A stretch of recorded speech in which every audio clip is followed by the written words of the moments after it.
Depuis tant et tant d'années, les pasteurs religieux agitent le dogme selon lequel Jésus n'est plus fils de Dieu, conformément aux Écritures, mais qu'il est Dieu lui-même, fait chair. Et des âmes sans nombre ont cru en cela, et en ont fait leur vérité.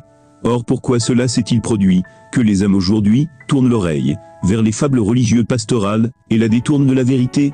C'est que les gens aujourd'hui ont fait des pasteurs religieux leur Bible.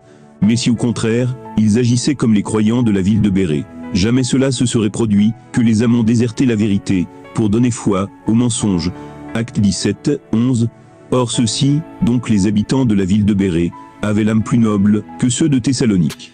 Ils accueillirent la parole avec le plus grand empressement, chose que les âmes sont censées faire pour la vérité. Hélas, alors chaque jour, ils examinaient les Écritures pour voir si tout était exact. Ils examinaient les Écritures pour voir si tout était exact. Alors, si même l'enseignement des apôtres qui ont vécu, marché et mangé, qui ont vu de leurs yeux, et entendu de vive voix, la voix de Christ, leurs enseignements étaient pris avec des pincettes, avant d'avoir confirmation par les Écritures, afin de ne pas se laisser égarer. Alors combien plus, les âmes devraient agir pareil encore aujourd'hui, pire avec des pasteurs apostats, cupides, amoureux de l'argent, et la liste est interminable. C'est donc suivant l'exemple des croyants de Bérée, que j'ai fait cette examination des Écritures, quant aux enseignements que les pasteurs agitent depuis tant, et tant d'années au cœur des âmes. Jésus n'est pas Dieu, selon le seul vrai Dieu. Psaume 2, 6. C'est moi qui ai sacré mon roi, sur Sion, ma montagne sainte. J'énoncerai le décret de Yahvé. Il m'a dit, tu es mon fils, moi, aujourd'hui, je t'ai engendré. Matthieu 3, 16 à 17. Ayant été baptisé, Jésus aussitôt remonta de l'eau. Et voici que les cieux s'ouvrirent, il vit l'Esprit de Dieu, descendre comme une colombe, et venir sur lui.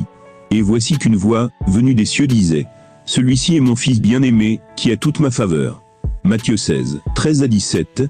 Arrivé dans la région de Césarée, de Philippe, Jésus posa à ses disciples cette question. Au dire des gens, qu'est le Fils de l'homme? Ils dirent, pour les uns, Jean le Baptiste. Pour d'autres, Élie. Pour d'autres encore, Jérémie, ou quelqu'un des prophètes. Mais pour vous, leur dit-il, qui suis-je? Simon-Pierre répondit, tu es le Christ, le Fils du Dieu vivant. En réponse, Jésus lui dit, tu es heureux, Simon fils de Jonas. Car cette révélation t'est venue, non de la chair et du sang, mais de mon Père, qui est dans les cieux. Autrement dit, seuls ceux qui sont charnels, donc la chair et le sang, dit que Jésus est Dieu. Puisque le spirituel, Dieu Yahvé, le Père qui est dans les cieux, dit que Jésus est Fils. Marc 1, 9 à 11. Et il advint qu'en ces jours-là, Jésus vint de Nazareth, de Galilée. Et il fut baptisé dans le Jourdain, par Jean. Et aussitôt, remontant de l'eau, il vit les cieux se déchirer, et l'Esprit comme une colombe, descendre vers lui. Et une voix vint des cieux disait, tu es mon fils bien-aimé, tu as toute ma faveur. Luc 3, 21 à 22. Or il advint, une fois que tout le peuple eut été baptisé, et au moment où Jésus, baptisé lui aussi, se trouvait en prière, que le ciel s'ouvrit. Et l'Esprit Saint descendit sur lui, sous une forme corporelle, comme une colombe. Et une voix partit du ciel. Tu es mon fils, moi, aujourd'hui, je t'ai engendré. Hébreux 1, 5. Auquel des anges, en effet, Dieu a-t-il jamais dit, tu es mon fils, moi, aujourd'hui, je t'ai engendré. Et encore, je serai pour lui un père, et lui sera pour moi un fils. Jésus n'est pas Dieu, selon lui-même. Matthieu 14, 23. Et quand il eut renvoyé les foules, il gravit la montagne, à l'écart, pour prier. Le soir venu, il était là, seul. Si donc Jésus est lui-même Dieu, il prie qui? Car on ne prie que Dieu. Et Dieu lui-même ne peut pas prier, car il n'y a de supérieur à lui, et dont il ne peut prier personne. Marc 6, 46. Et quand il les eut congédiés, il s'en alla dans la montagne pour prier. Luc 5, 16. Mais lui se tenait retiré, dans les déserts, et priait. Matthieu 16, 15 à 16. Mais pour vous, leur dit-il, qui suis-je? Simon-Pierre répondit, tu es le Christ, le Fils du Dieu vivant. Si Jésus se reconnaissait être lui-même Dieu, il aurait rabroué Pierre sur cette réponse. Exactement comme il l'avait fait, lorsque Pierre le morigéna, pour l'empêcher de mourir. Matthieu 16, 21 à 23. À dater de ce jour, Jésus commença de montrer à ses disciples qu'il lui fallait s'en aller à Jérusalem, y souffrir beaucoup, de la part des anciens, des grands prêtres, et des scribes, être tué, et le troisième jour, ressuscité. Pierre, le tirant à lui, se mit à le morigéner en disant, Dieu t'en préserve, Seigneur, Non, cela ne t'arrivera point. Mais lui, se retournant, dit à Pierre, passe derrière moi, Satan. Tu me fais obstacle, car tes pensées ne sont pas celles de Dieu, mais celles des hommes. Pourtant cette fois, lorsque Pierre lui dit, tu es le Christ, le Fils du Dieu vivant. Christ n'a pas agi pareil envers Pierre. Mais au contraire, il a approuvé, reconnaissant dans ses dires la révélation de son Père, et non la voix de la chair de Pierre, comme la dernière fois. Si donc Jésus est lui-même le seul vrai Dieu, pourquoi appelle-t-il Dieu un autre que lui? Matthieu 27, 46. Et vers la 9e heure, Jésus clama en un grand cri, Élie, Élie, lema sabachthani. C'est-à-dire, mon Dieu, pourquoi m'as-tu abandonné? Si donc Jésus est lui-même le vrai Dieu, pourquoi rejette-t-il cette dignité? Luc 18, 18 à 19. Un notable l'interrogea en disant, bon maître, que me faut-il faire pour avoir en héritage la vie éternelle? Jésus lui dit, pourquoi m'appelles-tu bon? Nul n'est bon que Dieu seul. Si Jésus est lui-même le vrai Dieu, comment se fait-il qu'il parle d'avoir été envoyé par son Père? Tout homme est bien d'accord que Dieu ne peut être engendré par aucun esprit, ni homme, ni enfanté par aucun esprit, ni femme. Si donc Jésus parle de son Père, comment est-il lui-même le vrai Dieu, cher religieux insensé? Et comment Dieu peut-il être envoyé par qui que ce soit? Jean 5, 37 à 38. Et le Père qui m'a envoyé, lui, me rend témoignage.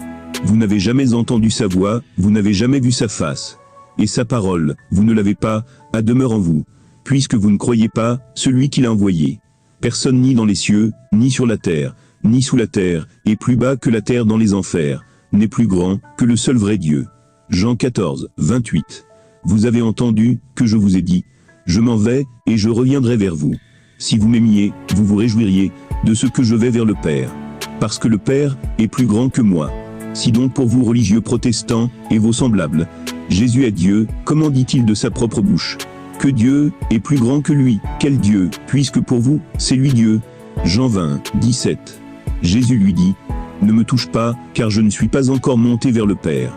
Mais va trouver mes frères, et dis-leur, je monte vers mon Père, et votre Père, vers mon Dieu, et votre Dieu. Dieu, qui est un Dieu, c'est du jamais vu, mais du venez entendre, chez les religieux protestants, et leurs pareils. Apocalypse 3, 12, le vainqueur, je le ferai colonne, dans le temple de mon Dieu. Il n'en sortira plus jamais, et je graverai sur lui, le nom de mon Dieu, et le nom de la cité, de mon Dieu. La nouvelle Jérusalem, qui descend du ciel, de chez mon Dieu, et le nom nouveau, que je porte. Acte 7, 55. Tout rempli de l'Esprit Saint, il fixa son regard vers le ciel. Il vit alors la gloire de Dieu, et Jésus debout à la droite de Dieu. Le disciple Étienne, ravi dans sa vision, il voit distinctement au ciel, les deux divinités ensemble, mais bien distinctes. Jésus le Fils debout, à la droite de Dieu, son Père. Mais seuls les religieux protestants, et leurs pareils, ne peuvent le voir. Ce qui est normal, étant tout charnel. Acte 7, 56. Ah, dit-il, je vois les cieux ouverts, et le Fils de l'homme debout à la droite de Dieu. Si donc Jésus est lui-même Dieu, pourquoi se distingue-t-il de Dieu? Jean 14, 1. Que votre cœur ne se trouble pas. Vous croyez en Dieu, croyez aussi en moi. 1 Corinthiens 15, 27 à 28. Car il, donc Dieu, a tout mis sous ses pieds, à Jésus son Fils. Mais lorsqu'il dira, tout est soumis désormais, c'est évidemment, à l'exclusion de celui, dont Dieu, qui lui a soumis toutes choses. Et lorsque toutes choses lui auront été soumises, alors le Fils, Jésus lui-même, se soumettra à celui, Dieu, qui lui a tout soumis, afin que Dieu soit tout, en tous. Sur cette base, seul un inférieur se soumet à son supérieur. Hébreux 7, 7. Or, sans aucun doute, c'est l'inférieur qui est béni par le supérieur. Pourtant si Jésus est lui-même Dieu, comment se soumet-il à Dieu? Car Dieu ne peut se soumettre à personne. Parce qu'il n'y a personne qui soit plus grand que lui. Et Jésus le dit lui-même. Voyez donc votre égarement, vous, religieux protestants et vos pareils. Hébreux 5, 7 à 8. C'est lui qui, au jour de sa chair, ayant présenté, avec une violente clameur, et des larmes, des implorations, et des supplications, à celui, Dieu donc, qui pouvait le sauver de la mort. Et ayant été exaucé en raison de sa piété, tout fils qu'il était, a pris de ce qu'il souffrit, l'obéissance. Hébreux 10, 5 à 7. C'est pourquoi, en entrant dans le monde, le Christ dit, tu, Dieu donc, n'as voulu ni sacrifice, ni oblation. Mais tu, Dieu donc, m'as façonné un corps. Tu, Dieu donc, n'as agréé ni holocauste, ni sacrifice pour les péchés. Alors j'ai dit, donc Jésus, Voici, je viens. Car c'est de moi qu'il est question, dans le rouleau du livre. Pour faire, ô Dieu, ta volonté. Dieu, qui fait la volonté de Dieu. Oh, combien c'est insensé d'être religieux protestant évangélique, et de quelque religion que ce soit. Et pour couper définitivement les langues perverses des apostats religieux protestants et leurs pareils. Entendez bien ceci, vous, hommes et femmes religieux, aux oreilles et cœurs incirconcis. Luc 22, 69 à 70. Mais désormais le Fils de l'homme siégera à la droite de la puissance de Dieu. Tous, donc les pharisiens, dirent alors, tu es donc le Fils de Dieu? Jésus leur déclara, vous le dites, je le suis. Tous, donc les pharisiens, dirent alors, tu es donc le Fils de Dieu? Jésus leur déclara, vous le dites, je le suis.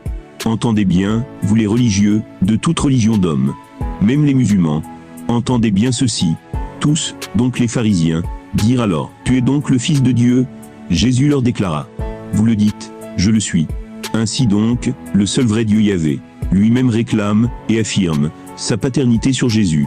Tous les 4 évangélistes Matthieu, Marc, Luc et Jean, ainsi que Paul et tous les apôtres, et même tous les prophètes, sont tous d'accord avec Dieu et sa paternité sur Jésus.